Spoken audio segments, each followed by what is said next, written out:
আসসালামু আলাইকুম। আমরা মানুষ না, আমরা জানোয়ার। আর আমরা জানোয়ারে যদি না হয় আমরা এই সমস্ত কাজ কিভাবে করতে পারি, ভিডিওটা একটু দেখেন।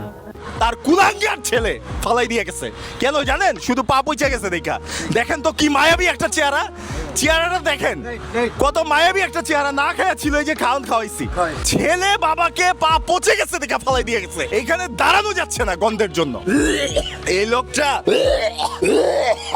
লোকটার পা পচে গেছে ভাই, একটা ইউনিভার্সিটি এরিয়ার মধ্যে এই লোকটা পা পচে শুয়ে আছে। দেখেন ওনার পাশে দাঁড়ানো যাচ্ছে না ভাই। গন্ধটা কেমন সহ্য করা যায়? অথচ এই লোকটার যদি আমি এখন হসপিটালে নিয়ে যাই, একটা মানুষ সাথে থাকবে না। উল্টা এই যে এখানে যে ভিডিও করতেছি না, অনেকে থ্রেট দিয়ে গেছে, এটা নাকি অনেকের মান সম্মানে আঘাত লাগতেছে। দেখেন এই মুরব্বিটারে আজকে বহুদিন ধরে না খায় আছে, এই সন্তান ফেলে দিছে, ওনার পা পচে গেছে। আমি যদি এখন হসপিটালে নিয়ে যাই, বলবে যে ভাই আমরা পারবো না। এই হচ্ছে বাস্তবতা। দেখেন 20 থেকে প্রায় 23-24 সাল পর্যন্ত আমি রাস্তায় যতগুলো এরকম পচা গলা নিয়ে গেছি, কোনো হসপিটাল এটা ট্রিটমেন্ট করতে রাজি হয় নাই। শুধু দুইটা মানুষ ছাড়া, মিল্টন সমাদদার আর ওই মানবিক শওকত, এই দুইজন ভাই ছাড়া কেউ এই পচা গলার কাজ দেয় না। আমি নিয়ে যাব, 10 জন পিছনে লেগে যাবে, বলবে আপনি এটা নিছেন কেন? অথচ এই এরিয়াতে নাকি 1.5 মাস ধরে এই পচা পানি পড়ে আছে, কেউ দেখে না। পুরা মাসি ধরে গেছে। কোন হসপিটালে নিব বলেন? মিল্টন সমাদদার আর মানবিক শওকত, ওনাদেরকে আমাদের উচিত মাথায় করে রাখা। এই কাজ তো ভাই আমি পারি না, আমি হসপিটালেই নিয়ে যেতে পারি।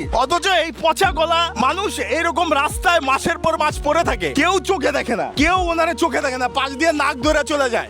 ভাই উনি কি ময়লা যে আপনারা ময়লা নাকে পাইছেন? উনি কি বাথরুম? তাইলে এমন কেউ এই ব্যবস্থাটা করে দেন যে এই হসপিটালে এখন থেকে, সরকারি এই হসপিটালে এরকম পা পচা এই গলা এই মানুষদের ট্রিটমেন্ট হবে। পচার গন্ধ বসা যাচ্ছে না। আপনারা জাস্ট চিন্তা করেন, সারাদিন এখান দিয়ে শত শত মানুষ যায়, ময়লার মতো করে নাকে হাত দিয়ে চলে যায়। আমাদের কি কোনো দায়িত্ব নাই? একটা ছেলে, উনি যেটা বললো, ছেলে বাবাকে পা পচে গেছে দেখা ফালাই দিয়ে গেছে।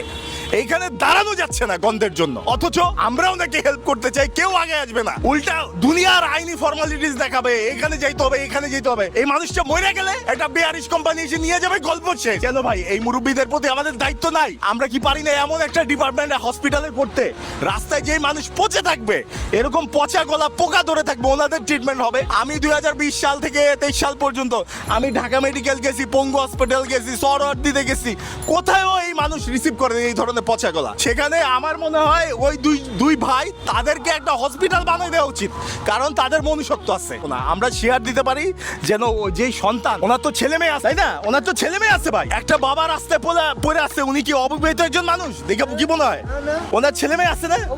দেখেন ওনার পাটা পুরো পচে গেছে, অথচ কেউ নাই। এই শীতের রাতে আমি রাতের বেলা দেখছি, এই কম্বলটা আমি নিয়ে গেছি, কোনো ব্র্যান্ডিং নাই, নাম নাই, দেখেন কোনো নাম নাই, অথচ একটা গেঞ্জি পরাই দিয়ে গেছে, নাম আছে পিছনে, দেখেন নাম আছে। আপনারা ভিডিওটা এমন ভাবে শেয়ার করেন যেন আইনি জটিলতাটা কেটে যায়। আপনাদের শেয়ারের মাধ্যমে আমি ওনারে নেয়ার লিগ্যাল রাইট পাবো। এই ইউনিভার্সিটির সিকিউরিটি আশেপাশে পোলাপান আমারে ধরবে, কই নিয়ে যান বলবে না? যখন আপনারা শেয়ার করবেন, তখন সোশ্যাল মিডিয়াতে, ফেসবুকে ভাইরাল হওয়ার পরে মানুষ বলবে না ওনারে আপনারা ট্রিটমেন্ট করেন বা আমরা করি। মনুষ্যত্ববোধ দেখেন, এটাই বিবেক। আপনি এই রিক্সার না, একজন রিক্সা চালক ভাই বলছে, সে বলছে ভাই এরকম একটা বাবা যদি রাস্তায় ফালাই দিয়া যায়, কষ্ট লাগে না? অবশ্যই লাগে না। মানে আমার মতো লোকই তো নিয়ে যাবে, বড় লোকরা না নিয়ে যায়, কারণ আমরা মুসলমান, আমাদের হৃদয় আছে। আমি বলবো যে ভিডিওটা এত পরিমাণ শেয়ার করেন যেন আমি ওনারে লিগ্যালি নিয়ে যেতে পারি। আমি এখন নিতে পারবো না ভাই, অনেক শত্রু লেগে যাবে পেছনে। সো এটাই আমি ওনার ট্রিটমেন্টের দায়িত্বটা নিতে চাই, অথবা যদি বড় ট্রিটমেন্ট লাগে আমার যে ভাই ব্রাদার আছে তারার দায়িত্ব নিবে। এরকম একটা বাবারে তার কুলাঙ্গার ছেলে ফালাই দিয়ে গেছে কেন জানেন? শুধু পা পচে গেছে দেখা। দেখেন তো কি মায়াবী একটা চেহারাটা দেখেন, কত মায়াবী একটা চেহারা। না খাওয়া ছিল, এই যে খাওয়ান খাওয়াইছি। পা পচে গেছে দেখে সন্তান এই রাস্তা ফালাই দিয়ে গেছে। কাজটা ভালো করছে। সন্তানের দায়িত্ব না যে বাবার চিকিৎসা করা? অবশ্যই। কিন্তু আমরা চাই আমাদের ভিডিওর মাধ্যমে তার সন্তানরা অ্যাটলিস্ট আসুক, চিকিৎসা দায়ভার নিব আমরা। প্রশাসনিক কারো হেল্প ছাড়া একটা মানুষের এভাবে রাস্তা থেকে নেওয়া যায় না। আপনারা ভিডিওটা এত পরিমাণ ছড়াই দেন যেন ওনার সন্তানদের চোখে লাগে যে বাবারে যে রাস্তা ফলাই দিছে, আর আমরা আইনানুগ ব্যবস্থা আমরা নিব।